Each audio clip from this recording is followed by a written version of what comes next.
A Norma é uma pessoa que eu tento trazer para o programa há muito tempo. Ela é ortopedista pediátrica. A minha família inteira é pediatra. Quando eu escolhi fazer ortopedia, meu pai ficou bravo. Aí eu falei depois, vou fazer ortopedia pediátrica. Meu pai, não! Ela é uma amiga querida, trabalha comigo, eu tenho a honra de encontrar com ela toda quarta-feira. Eu vi uma criança que andava muito mal e a gente fez alguns alongamentos. Eu participei da cirurgia. E o pós-operatório a criança melhorou muito. Eu falei, eu quero trabalhar com criança mesmo. Tem um desvio na coluna, eu tenho vários amigos que são coluneiros e eles nunca me falaram. Aí um dia eu fui fazer um raio-x de tórax e tal. Meu filho tem perninha de alicate. Isso é super comum. Só que se for uma criança pequena, que andou cedo, você estava falando que a gente tem que valorizar as mães, a gente tem mesmo que proporcionar tudo para elas, porque elas são muito dedicadas. A gente tem que ver o que ninguém vê. O meu marido é ortopedista de pé, ele só vê pé. Falou, olha o joelho dele. É verdade, né? Ele tem joelho. Ortopedista pediátrico, ele vê tudo, ele tem que ver a família. Então isso é muito legal.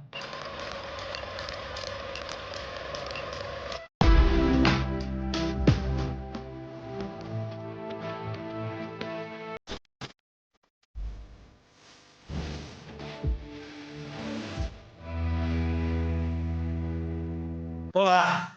Nossa coluna podcast hoje está com um programa delicado e rude ao mesmo tempo.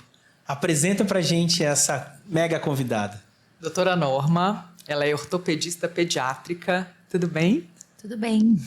Eu já quero começar, não é consulta, que o Zé adora dizer que eu venho aqui me consultar Na primeira com pergunta, os convidados. Mas é o seguinte, eu tenho um filho de 8 anos. Eu nunca levei num ortopedista, mas ele também não tem nada que me faça pensar em levar. É interessante como rotina levar ou não? 8 anos eu acho importante a gente pelo menos fazer uma avaliação. Eu gosto muito de acompanhar as crianças, mesmo se elas não tiverem muita queixa, porque o desenvolvimento muda as crianças. Então, eu acho importante, pelo menos uma avaliação. E aí a gente vai vendo, né? Se ele tiver alguma queixa, um crescimento muito rápido, de repente a gente faz um acompanhamento pelo menos anual dele. você acha que pode estar tudo bem. Um olhar de um especialista às vezes pode perceber alguma alteração. Mas e que alteração seria? O que poderia ser? Alguma alteração angular, de joelho, alguma coisa que agora ele não tem queixa, mas pode ser que na idade adulta ele pode ter alguma queixa de dor, uma sobrecarga mecânica. Por exemplo, eu tenho um desvio na coluna, eu tenho vários amigos que são coluneiros e eles nunca me falaram. Aí um dia eu fui fazer um raio-x de tórax e tal. Tinha um desvio na coluna, nem eu não tinha percebido. Eu achei que a minha cintura sempre era diferente uma da outra, mas nunca pensei que era a minha coluna. Então, às vezes, alguém de fora tem outro olhar, né? Norma, primeiro eu quero agradecer demais a sua presença aqui. A Norma é uma pessoa que eu tento trazer para o programa há muito tempo.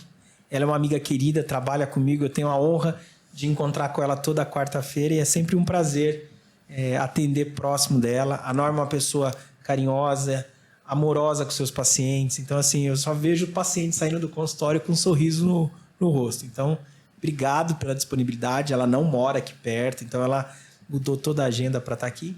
De coração, muito obrigado. Prazer. Norminha, eu quero saber de você, qual é a queixa mais comum que chega no consultório? Qual que é a patologia-chave no dia a dia? A queixa mais comum é uma queixa mais geral, assim, o meu filho pisa torto, é bem comum. A avaliação de membro inferior é bem comum, principalmente dos pés, né? Criança pequena mais ainda, porque a criança pequena eles acham que é um adulto pequeno e na verdade não é. Então, eles vão querer que o bebê tenha o pé do adulto. E aí os pais, principalmente os pais de primeira viagem, eles chegam com essa queixa. Meu filho não tem a curvinha do pé. E aí, é por isso que eu acho importante o acompanhamento, porque naquele momento ele não tem mesmo, mas a gente não quer que ele tenha uma curvinha no pé se ele é um bebê. O bebê não tem a curvinha no pé, mas o adulto eu quero que tenha. Então, com o acompanhamento, eu quero que ele vá desenvolvendo as características do adulto. Mas a criança, sempre a gente vai falar que não é um adulto pequeno, né? E não ter a curvinha do pé é o pé chato? É o pé chato. É o pé chato. E a criança, então, a princípio, tem o pé chato para depois... O bebê, normalmente, por toda a elasticidade do bebê, a fragilidade ligamentar, ele tem o pé chato, né? É muito mais comum o bebê ter o pé chato, aquela criança que vai começar a marcha, vai começar a andar, ter o pé chato, do que ter um pezinho com curva. É mais comum ter o pé chato mesmo. E o joelhinho também tem as variações do joelhinho, que são fisiológicas. É super comum a queixa do joelho. Ai, meu filho tem perninha de alicate. Isso é super comum. Só que se for uma criança pequena, que andou cedo, às vezes usando andador, uma criança pesada, é normal. Mas é importante a gente acompanhar, porque eu não quero ele um adulto com joelhinho de alicate, né? Por isso que é anual o acompanhamento. Acho que pelo menos anual. E tem uma patologia, já que a gente está falando do pé, que é uma arte dentro da ortopedia pediátrica, que é o pé torto congênito. Já viu falar nisso? Não. E o que seria? O que é isso? Conta pra gente. O pé torto congênito é uma patologia que pode ser familiar, pode não ser familiar, pode ser alguma variação genética, e a criança nasce com o pé bem torto, um pé para dentro. Tem aquela característica equino, cavo, vara, adulto supinado. É bem complexa a deformidade. Assim. Para dentro, assim, ó. Ele vai e torce para dentro. Como se fosse um taco de hóquei. Isso, tá. Um taco de hóquei, pode ser de golfe.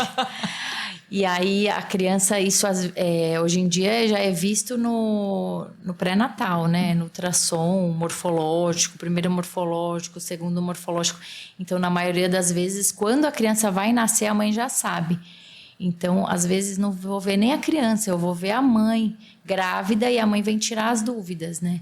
Como que vai ser? Porque imagina, a mãe está fazendo o pré-natal e aí ela descobre que o filho tem uma deformidade que é grave, que hoje em dia, graças a Deus, a gente corrige bem, que a criança fica super bem com a correção pelo método do Ponseti, só que a mãe não sabe disso, então ela vem conversar e eu acho que é ideal a mãe vir antes do neném nascer, porque ela vai ter, pelo menos quando ela tiver o impacto de ver a deformidade, ela vai ter estudado, ela sabe que tem como a criança corrigir e ficar praticamente normal.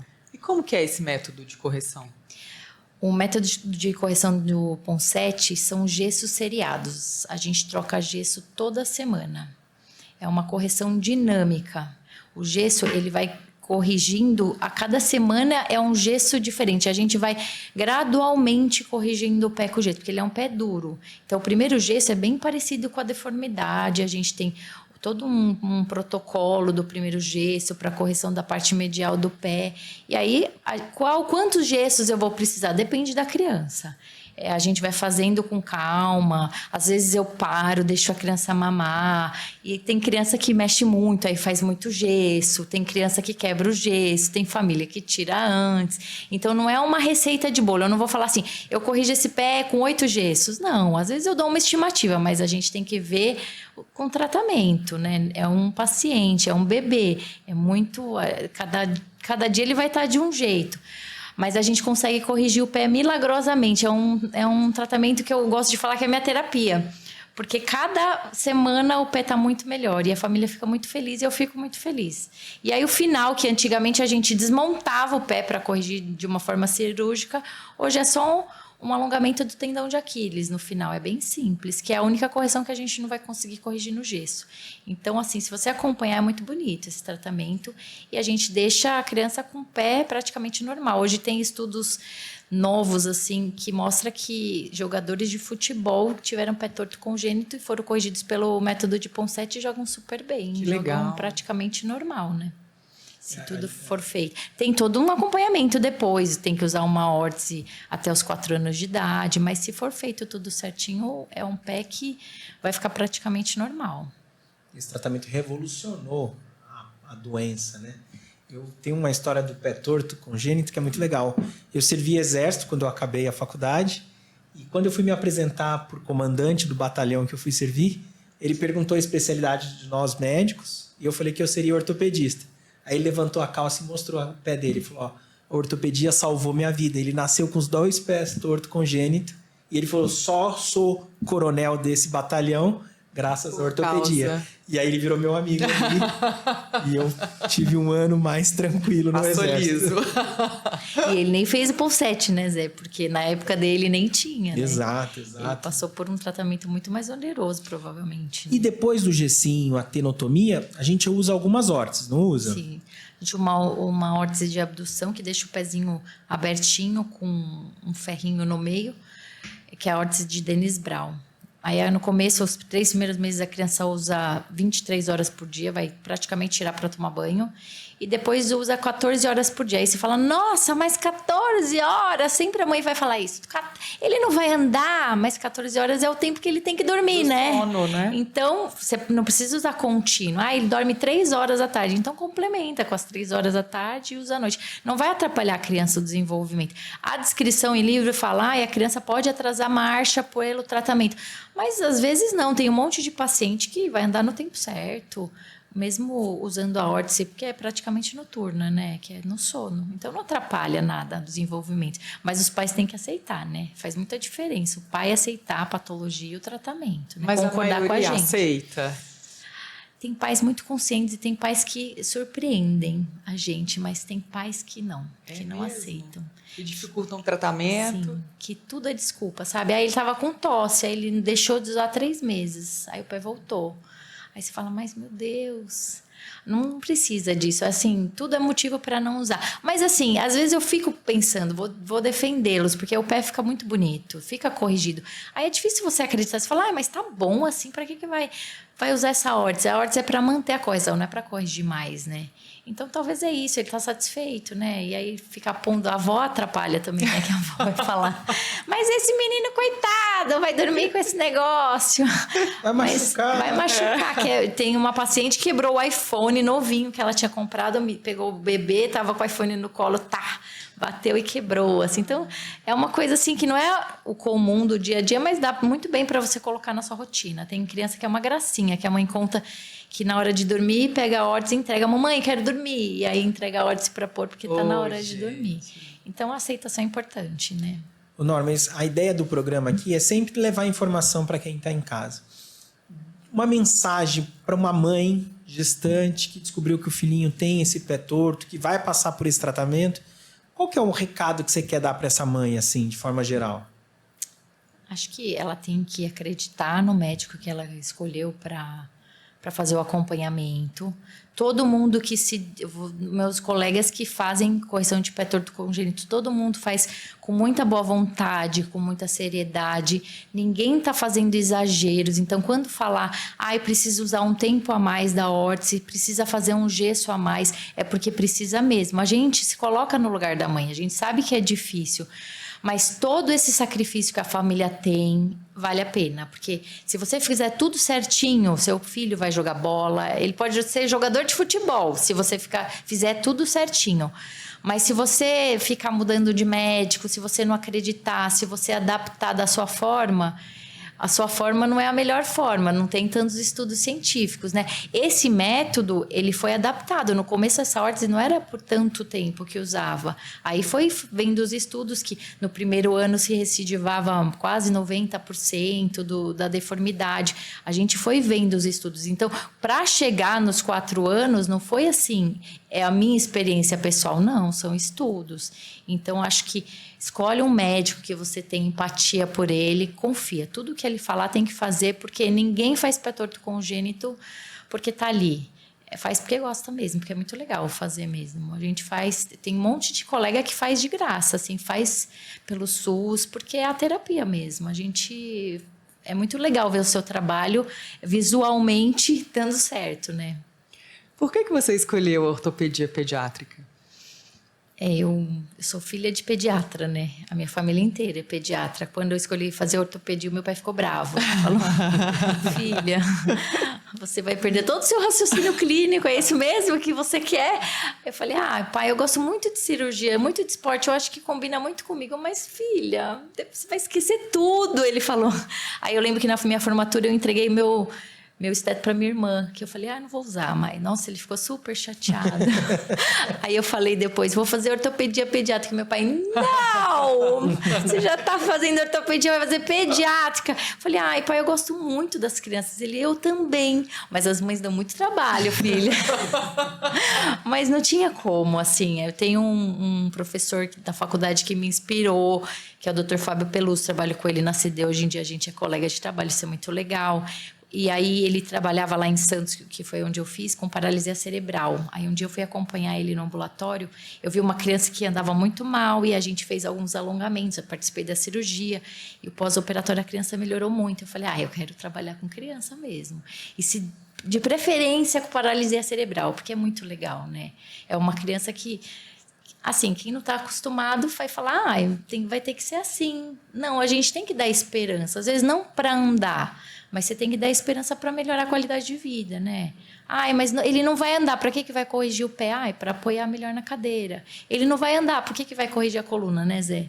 Para sentar melhor, para diminuir escaras, posicionar melhor. Então, acho que a gente tem que ver o que ninguém vê, né? A gente tem que proporcionar para a mãe que sofre tanto. Agora vai ser Dia das Mães, né? Você estava falando que a gente tem que valorizar as mães. A gente tem mesmo que proporcionar tudo para elas, porque elas são muito dedicadas. Eu acho que a gente tem que ver a mãe também. Que algumas coisas não é nem pela criança, para facilitar uma troca da mãe. Então, eu gosto muito dessa parte. Eu acho que ver um todo, né? A ortopedia pediátrica não vê que nem eles. Eles ficam vendo só coluna. O meu marido é ortopedista de pé, ele só vê pé. Fala, olha o joelho dele. É verdade, né? Ele tem joelho. O ortopedista pediátrico, ele vê tudo. Ele tem que ver a família. Então, isso é muito legal. Que legal.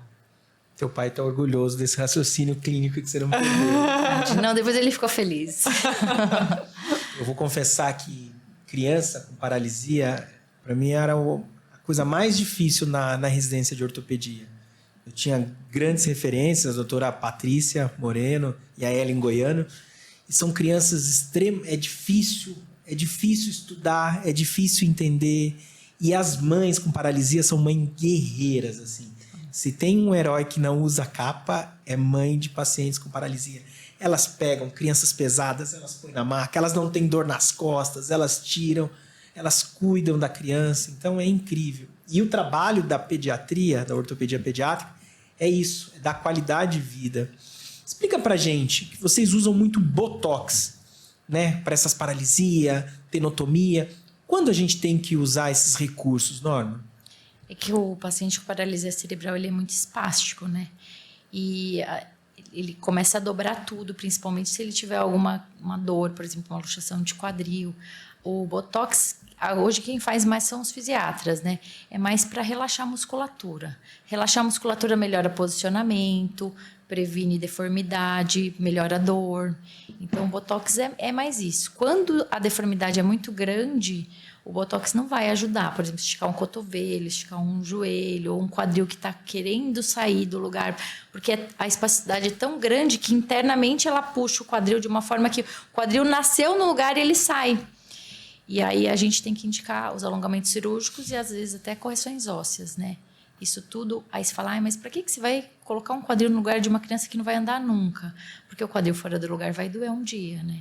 Então é isso, as indicações às vezes não são tão claras naquele momento, mas a gente sabe que depois vai ser um quadril doloroso, a vida da criança vai piorar muito, né? E para higiene, se a criança não consegue abrir o quadrilzinho, não consegue fazer uma limpeza adequada, Colocar fraldinha. Tudo isso é importante. E bebê, existe uma outra história, não é só o pé. Existe uma doença do quadril, né? Sim. Uma displasia. Conta isso pra gente, o que é essa patologia e a gente consegue já perceber intraútero? Tem alguns fatores de risco que já a gente fica mais atento para ver se a criança não vai ter displasia de quadril. Displasia de quadril, eu não gosto nem desse termo, que displasia é uma malformação, né? Mas é um quadril imaturo, que às vezes ele tem um risco de sair do lugar.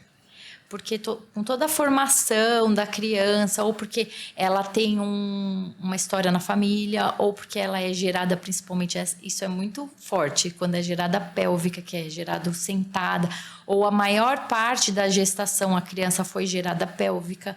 Isso é importante, porque às vezes, o que o pediatra pergunta? Como foi o parto? Estava em apresentação cefálica ou pélvica? Encefálica, mas às vezes a criança virou. Até a minha segunda filha, eu fiquei gestante pélvica por 36 semanas. Ela virou com 36 semanas. Então, eu tinha medo dela ter displasia, porque é muito tempo sentada. Então, o teto da bacia, ele é mais alto. E aí, o encaixe da cabeça do fêmur, ela tem uma instabilidade, às vezes, principalmente as meninas, né? Tem um risco de instabilidade maior. E se a gente não encaixar no lugar, esse quadril não vai remodelar e ele pode sair do lugar. O exame ouro hoje em dia é o ultrassom, né? Porque às vezes só com o exame físico, que era o que a gente confiava muito antigamente, não é suficiente. Se esse quadril sai do lugar e ninguém vê, essa criança começa a andar, ela é uma criança que anda como se uma perna fosse maior do que a outra. Hoje em dia, com toda a tecnologia que a gente tem, isso é quase inaceitável, porque como que passou essa criança, né? É muito melhor você tratar a criança pequenininha. Então, quando tem fator de risco nas maternidades, eu acho que é ideal mandar para o ortopedista pediátrico para acompanhar. E não é uma avaliação, a gente tem que acompanhar a criança pelo menos até ela começar a andar, né? Porque às vezes o quadril não sai do lugar, mas ela tem um quadril mal formado, né? Então, fatores de risco é a menina, a gestação da mãe pela primeira vez, que a criança está apertada, ou a gestação de gemelar, que são 2. Aquela mulher muito magrinha, que o útero é muito pequenininho. A criança pélvica, né, principalmente, e quando tem história familiar. E sente dor? A criança sente dor? O bebê não sente. Não? Não sente. Por isso que a gente tem que ficar muito em cima. Às vezes chega a criança no ambulatório com 7 dias. Fala, ai, doutora, por que tão cedo? Todo mundo fica insistindo. Tem que pegar agora. Se você começar a tratar antes dos 30 dias, assim, o prognóstico é muito melhor, né? O risco de evoluir mal é muito menor. Então, é isso que é ruim, né? A criança não tem nada, ninguém percebe nada, você mexe nada. Ela fica brava de você ficar segurando ela. Mas é muito importante, né? O tratamento no comecinho, assim. Então, é nessa hora, o ortopedista pediátrico é muito importante. Eu brinco que meus encaixes são dos bebês, porque esses bebês eu quero ver toda semana. Uhum. Até eu ficar tranquilo e falar, não, tá tudo bem, agora você pode vir de vez em quando. Ah, mas se tiver isso, usa 2 fraldinhas, resolve, não resolve? Não tem essa história? Tem. Até meu pai usava 2 fraldas, né? Ele, mas não é só pôr 2 fraldas. Hoje a gente sabe que o tratamento é um suspensório que vai pôr a criança na posição certinha, que é o suspensório de Pavlik. Então, o tratamento é o suspensório de Pavlik. E a gente fala, evita a hiperextensão, né? Quando tá frio, aquele charutinho de deixar a criança muito esticadinha. Para evitar? Porque a hiperextensão é totalmente a posição do quadril não fisiológico. O quadril fisiológico ele é dobradinho, com a perninha para cima, que é a posição do suspensório. Então, tem estudos em tribos, né, que tem mais risco de displasia, porque culturalmente eles enrolavam as crianças, né? Deixava elas como se fosse, às vezes, para pôr nas costas da mãe. Então, a gente sabe que essa posição não é muito boa. A posição fisiológica é dobradinha ou rodado para fora. É tipo uma ranzinha, assim, que é a posição do Pavlik. E tem uma outra patologia que essa também eu acho que é legal da gente falar. A criança chegou com uma dor no joelho. E aí, doutora, a gente tem que examinar o quadril. O que está acontecendo? O que é o comum do joelho que a gente tem que ficar preocupado? De dor? É que aí depende. Eu vou dar uma história, então. Dá uma história. Então, assim, uma criança que gosta de jogar bola, e aí chegou com o joelhinho um pouquinho mais quente, um pouquinho inchado. Ah, eu acho que esse menino caiu, mas esse joelho tá hiperemiado, tá vermelho, tá quente. A gente tem que se preocupar com essa história? Tem que se preocupar, principalmente se ele é um mini atleta, né? Tem aquela patologia que eu sempre gosto de falar o nome, mas não é porque eu sou metida, mas é porque é muito feio o nome e parece nome de tumor, que é Osgood-Schlatter, que é uma osteocondrite na tuberosidade anterior da tíbia. É comum na criança que é muito ativa, que joga bola. Quando eu morava em Santos, que eu atendia lá na Santa Casa, a gente via muitos meninos da categoria de base do Santos, porque eles treinam muito. E aí eles correm bastante e a contração do quadríceps força muito a tíbia anterior, onde está o ligamento patelar, que segura a patela lá embaixo. E aí essa região neles, como eles estão crescendo, é de cartilagem ainda. Então faz toda uma reação inflamatória. Então é uma criança que não consegue nem ajoelhar. Só que ele joga bola, né? Ele não quer parar de jogar, então ele nunca conta. Olha Quando só. você vai ver, o negócio já tá vermelho, alto, aí a mãe já fica desesperada. Aí eu vou falar, Osgood-Schlatter, ela infarta, né? Ela fala, é um tumor, né? Mas eu gosto de falar porque alguém vai falar. Então eu falo, olha, só guarda que é um nome bem feio, tá? Porque a gente vai acompanhar, mas ele tem que fazer bastante alongamento. Aí eu sempre brinco, você tem que ser igual o Cristiano Ronaldo. Tem que ser certinho, tem que alongar, porque se você for igual a alguns jogadores que se machucam bastante, você vai jogar menos tempo. Você quer jogar? Você gosta de jogar? Seja Cristiano Ronaldo. Porque ele vai ter que alongar, porque se ele não alongar, ele vai continuar com dor e ele pode ter até um risco de uma avulsão e precisar de uma cirurgia. Aí é 2 meses, 3, 4 sem jogar bola. E a dor do crescimento? O que é isso? A dor do crescimento, isso é muito discutido. Tem colega ortopedista mesmo fala, a dor do crescimento não existe. A dor do crescimento é a fase de crescimento rápido da criança, né? É a dor noturna, que é a dor que é da liberação do hormônio de crescimento, que é mais à noite. Tem as fases de estirão, né? Que a criança libera mais. Então, sempre a história assim, ai, doeu, tá doendo faz uma semana, aí você vê que doeu uns 2 meses e meio. Eu sempre falo, ele cresceu bastante? Você perguntou para alguém que vê ele menos? Não, doutor, ele esticou muito. Ah, eu tô vendo pela roupa. Então, assim, existe a dor do crescimento, mas antes da gente falar, isso é dor de crescimento, a gente tem que descartar, né? Alguma coisa reumatológica, outras causas. Mas é principalmente no joelho, né? Que é a região que tem as físis de crescimento que mais cresce da parte do membro inferior. Ela existe, mas a gente tem que descartar tudo antes da gente chegar nesse diagnóstico, né? E tem outro assunto que muitas vezes a gente não...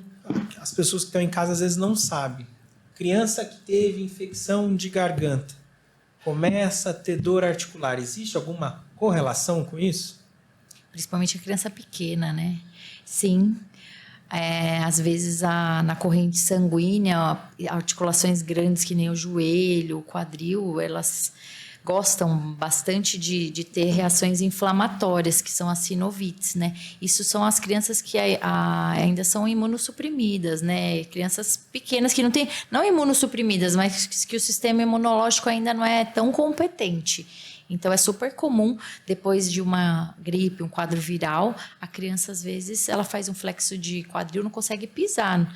Mas não é assim, isso é sinovite, tudo bem, ela teve gripe 2 semanas atrás. Não, é sempre bom investigar, principalmente se a criança estiver piorando, porque ela pode complicar com uma infecção dentro da articulação, que é uma pioartrite. Então, é para ficar tranquilo, mas nem tanto. Leva no médico, às vezes... já levei ontem, não era, mas se piorou, tem que reavaliar, porque a pioartrite é de um dia para o outro, né? É uma doença grave que destrói a articulação, né? Destrói a articulação. E a indicação, quando a gente tem a pioartrite, que é algo grave, é uma indicação cirúrgica, né? Você tem que abrir a articulação e lavar.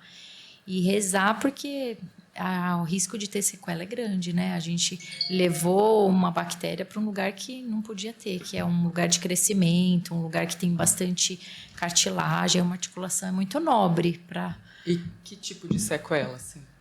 Até de diferença de tamanho de membro, assim... O membro que sofreu, né, a infecção crescer menos, a articulação, a parte de cartilagem, né, da cabeça do fêmur degenerar, ficar irregular. Então, são sequelas motoras, né, a rigidez articular. E outra coisa, assim, criança que tem discrepância de membros. Uma perna está maior do que a outra, uma perna está angulando mais do que a outra. O que é epifisiodese? Explica essa palavra estranha pra gente. Eu já falei da física, que é a região do crescimento da criança no osso. A criança tem física, a gente não tem mais. E essa região, principalmente para membro inferior, é próximo do joelho. Para membro superior não tem muita epifisiodese, porque não tem tanto problema se a gente tiver 1 centímetro de diferença de um braço para o outro, né? Mas para membro inferior, a gente vai lá na linha de crescimento, ou na tíbia proximal, que é na tíbia próximo do joelho, ou no fêmur distal, que também é próximo do joelho, coloca uma plaquinha, um parafuso em cima dela e um parafuso embaixo, dos 2 lados, para segurar o crescimento. Aí a gente consegue segurar o crescimento da perna grande. Essa técnica também, se colocar de um lado só por dentro ou só por fora, a gente corrige desvio angular também, né? O genovalgo, o genovaro. Antigamente usava muita órtese noturna para desvio angular, não para discrepância. A discrepância não dá para segurar ou puxar ou alongar o membro. Mas hoje essa técnica é tão assim, é invasiva porque é uma cirurgia, mas você não faz osteotomia, você não precisa serrar osso para corrigir, né? Você só segura o crescimento. A criança entra, coloca a placa e sai exatamente igual ela entrou. Mas quem vai corrigir é o próprio crescimento dela. Eu acho isso um pouco invasivo. Se fosse minha filha, acho que eu arriscaria, porque eu acho que vale muito a pena para não ter uma complicação quando ela for adulta de degenerar uma articulação por conta de desvio angular, né? Isso é muito importante, porque é o tempo de ouro do tratamento, né? E você olha para o teu filho, você vê que existe uma discrepância, fala, bobagem, vou usar palmilha ou não. E às vezes, se você não usar o tempo correto, se ela já chegar a uma fase mais tarde, já no final da adolescência, o tratamento já não é mais eficaz, né? E é difícil você... Qual que é a sensação de explicar para a mãe a necessidade? Você acha que o convencimento, o entendimento é complicado? Não, clinicamente a gente mostra, né, a diferença do comprimento do fêmur, da tíbia. A mãe, ela já vê clinicamente que tem a diferença, né? Alguns pacientes você que me manda, porque eles têm escoliose, aí você vê que está comprometendo outro lugar que não tem nada a ver com a história, mas já está comprometendo a coluna. E é muito visual raio-x panorâmico, que ele pega a perna inteira. Então, quando eu faço panorâmico, que chega, que a mãe vê, ela fala, ai, doutora, opera. Porque olha só, é muito diferente. Às vezes nem eu acho tanto, mas ela não é muito diferente. E é conversar, né? A mãe sempre quer o melhor pro filho, né? Ela sabe que se ele ficar assim, ela não vai aceitar o subótimo, ela aceita para ela, mas pro filho não. Então, se explicar direitinho, assim, é bem comum a da mãe aceitar. Visualmente, ela entende, então ela aceita. Mesmo ele não tendo queixa, assim, de dor, né? Porque a criança não vai ter queixa de nada. No máximo, vai estar com esse desvio na coluna. Isso aí, pode ser que ela perceba mais, né? Às vezes, vem com essa queixa. Doutora, minha filha tem a coluna torta. E quando você vai ver a diferença de comprimento dos membros inferiores. E você corrige com relação à palmilha qualquer tamanho de discrepância ou não? Antes de partir para o tratamento cirúrgico? A palmilha a gente costuma usar até 1,5 centímetro de discrepância, né? Se não tiver queixa, né? Tem criança que às vezes tem queixa, tem isso e tem queixa. Mas o que dá para pôr num sapato, num tênis? Uma palmilha de 1,5 centímetro dá para usar, né? Agora, depois disso não dá, não vai caber o pé, vai doer, vai ter sapato, vai incomodar. Principalmente se for menina, né? Acho que as meninas... Os homens e os meninos, depois eles vão trabalhar, eles conseguem usar sapato. A gente, às vezes, para o trabalho, a gente tem que usar sapato de salto, tem que ir social. E aí, o que você vai fazer? Vai cortar salto a vida toda? Pode acontecer de ter que fazer. Mas se você conseguir pegar uma criança para evitar isso, né? É pouco invasivo. Eu acho que vale muito a pena. E uma outra área que a ortopedia pediátrica cuida são as fraturas. O Nick já quebrou alguma coisa? Graças a Deus, não. O Gustavo, meu filho de 4 anos, já teve uma fratura.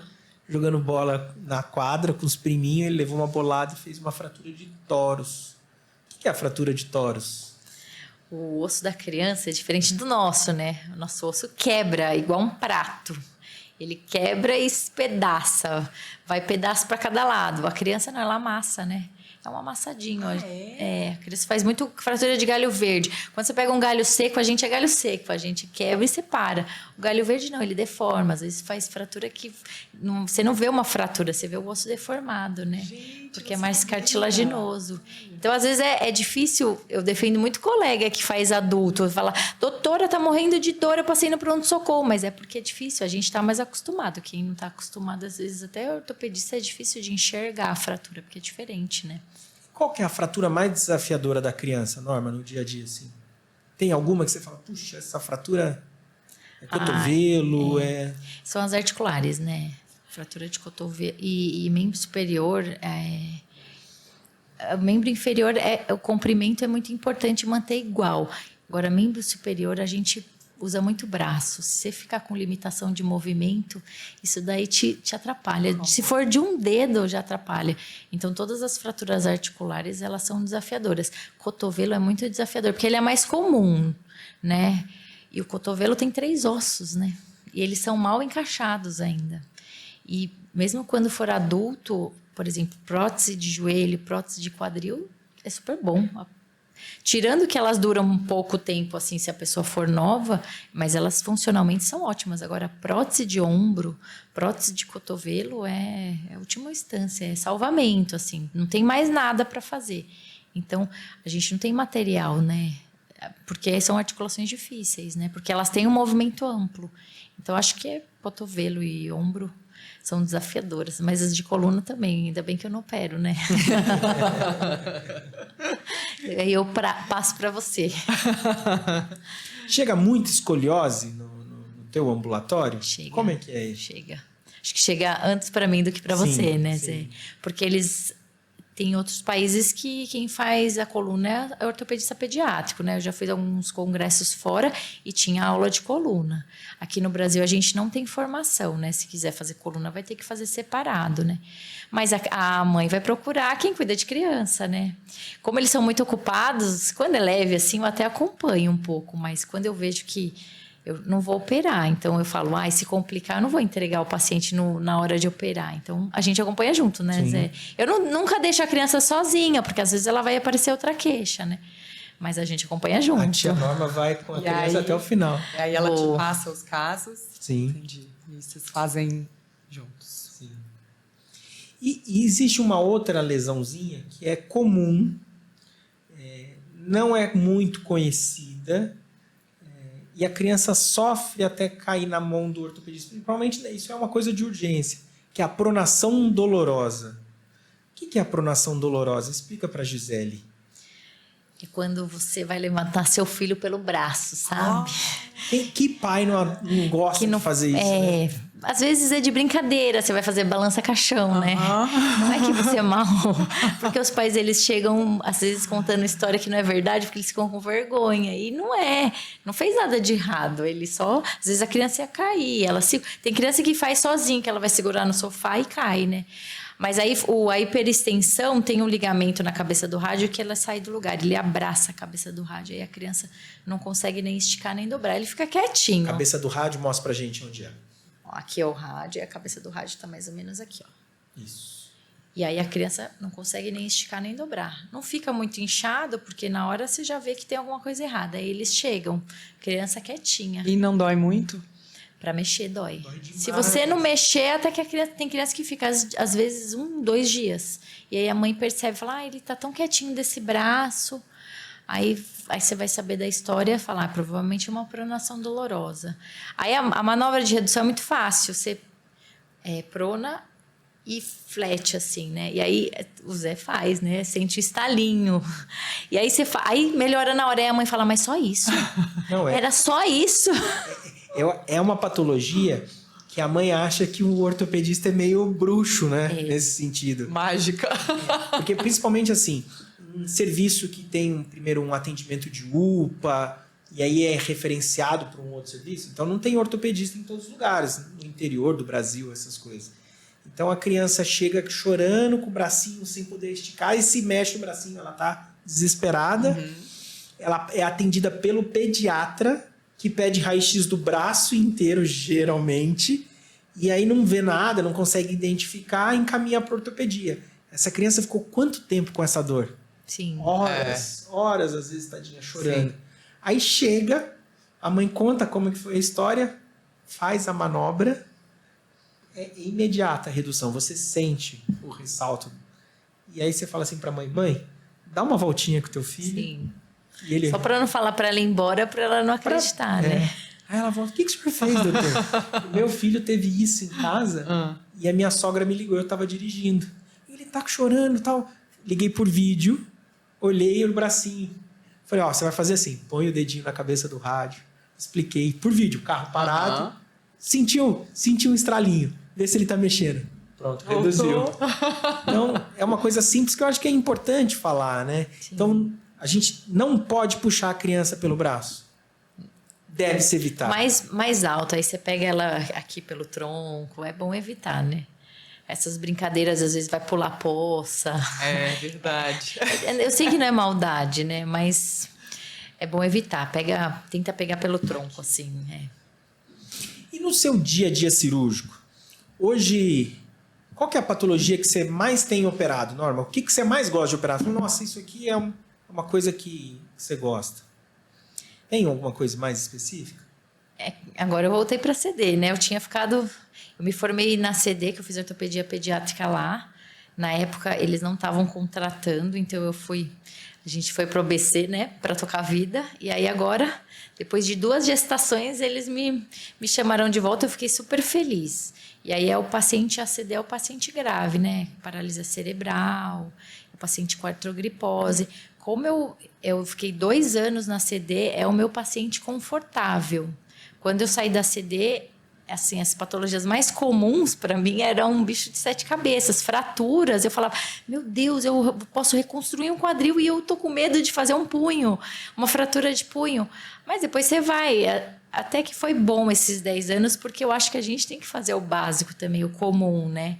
Mas eu fico muito mais confortável com o que eu fui treinada para fazer, que é o paciente mais grave, né? Acho que o paciente de uma demanda maior, né? O autoincapacitado. Então, como eu voltei para a CD, eu voltei a operar mais esses pacientes. Fora da CD é muito raro operar esses pacientes. Na maioria das vezes, eles nem chegam para a gente, porque as famílias estão conformadas com a patologia e com as deformidades e muitas vezes eles não chegam para a gente. Eles vão chegar quando eles estão no estágio bem avançado, né? E explica para quem está em casa o grau de complexidade, de excelência que a CD é. A CD ela tem tudo, né? Uma boa físio, um bom fisiatra, um ortopedista pediátrico do gabarito da norma. É um hospital muito completo, né? A CD é um hospital completo. Ele tem toda a parte de reabilitação completa, com tudo. Tem hidroterapia, musicoterapia, terapia ocupacional, psicologia. E eu sempre, quando eu entrei lá, eu brincava que é uma bolha. Onde que vai ser outro lugar assim? Por exemplo, você vai operar uma criança grave, você vai encaminhar primeiro para o psicólogo e o psicólogo ele pode falar que você não vai operar. Você indicou e o psicólogo, não, essa família não está preparada. Mas isso é maravilhoso, né? Porque às vezes você opera e ficou tudo bem, é tudo que você esperava, mas não é o que a família esperava. Então, é muito importante. Porque para a gente, às vezes, eles não vão falar. Então, a CD é isso, ela é completa. Ela é completa e as especialidades se respeitam, assim. É muito importante a opinião dos terapeutas, muito importante do fisiatra, que é uma especialidade que lá tem de monte e fora de lá não tem. Então, quando você sai de lá, você sente bastante isso. Você se sente sozinho. Lá você está acolhido, você está protegido. Então, quando você está lá, até para operar é muito tranquilo, porque qualquer intercorrência está cheio de gente no corredor que vai te ajudar. E vocês andam juntos, né? Todos juntos. É uma família, a CD é uma família. E, assim, eles estão muito acostumados com esse tipo de paciente. Quando a gente opera esse tipo de paciente mais incapacitado fora da CD, é muito difícil explicar numa UTI que não é na CD os cuidados desse paciente, que algumas reações são comuns para aquele porte de cirurgia. Então, o respaldo é grande na CD. É muito bom ter um lugar assim, um lugar que é específico para esse tipo de paciente, né? Como o paciente tem acesso à CD? É encaminhamento via postinho? Via Secretaria de Saúde. Então, o encaminhamento básico é o posto de saúde mesmo. E a gente tem as CDs não só em São Paulo, tem em outras localizações. Tem satélites, né? Tem até fora do estado, tem no Nordeste, Uberlândia, tem outros estados. A CD central é aqui no Ibirapuera, mas tem as outras. E esses outros, as CDs satélites, as de São Paulo normalmente usam o hospital aqui, né? Mas as outras, elas não têm um hospital, mas elas têm as referências, os lugares que tem os pacientes cirúrgicos também. A Norma é fantástica, né? É maravilhosa. Ela é esse jeitinho dela, cativante para os pacientes, boa de trabalho, senta, atende, opera. A gente vê umas fraturas no grupo aqui. A Norma pode colocar que eu estou chegando no hospital. É mãe de uma pequenininha. Duas. Não, é que uma já está maiorzinha. A minha está maior. Está amamentando. Eu posso confessar uma coisa? Um dia ela foi no hospital. Ela estava com quanto tempo, Alisa? Não tinha nem um mês, né, Zé? Nem um mês. Ela chegou no carrinho, né? Como chama? Bebê aquilo? conforto. Um cestinho. Aí eu falei, deixa aqui no meu consultório. Eu vou ver só uma paciente. Então, assim, é uma mãe que é médica, que se preocupa com o seu paciente, que era um pós-operatório, era alguma coisa assim. Era um fixador externo, Era um né? fixador externo. Ela faz fixador externo, então aquelas gaiolinhas para corrigir. E aí ela ficou com aquele bebezinho lá no consultório. Eu apaguei a luz para não acordar, porque ela estava dormindo. Então a Norma é uma pessoa extremamente dedicada ao que faz. É muito gratificante trabalhar com você. Obrigado por ter vindo no programa. Tomara que você tenha gostado. Foi uma honra ter você aqui. E aí, Gi? É uma médica humana, né? É. Eu acho lindo de ver. A gente precisa demais. E aí, você vai levar o Nick? Eu vou. Pela primeira vez. Pela primeira vez. Você vai ver que é um Que menino... honra, né? Que eu vou ser a primeira ortopedista que vai ver. Bora pra próxima? Bora, José. Norma, eu quero te perguntar uma coisa. Quem tá em casa e quer passar com a doutora Norma, como que faz pra te achar? Agora eu estou atendendo no consultório particular, antes eu não tinha, porque eu gosto muito do ambiente hospitalar, eu gosto da retaguarda do ambiente hospitalar, mas eu estou atendendo num consultório que é na minha rua, porque como eu tenho 2 filhas, eu tenho que trabalhar perto de casa, mas só esse que é perto de casa.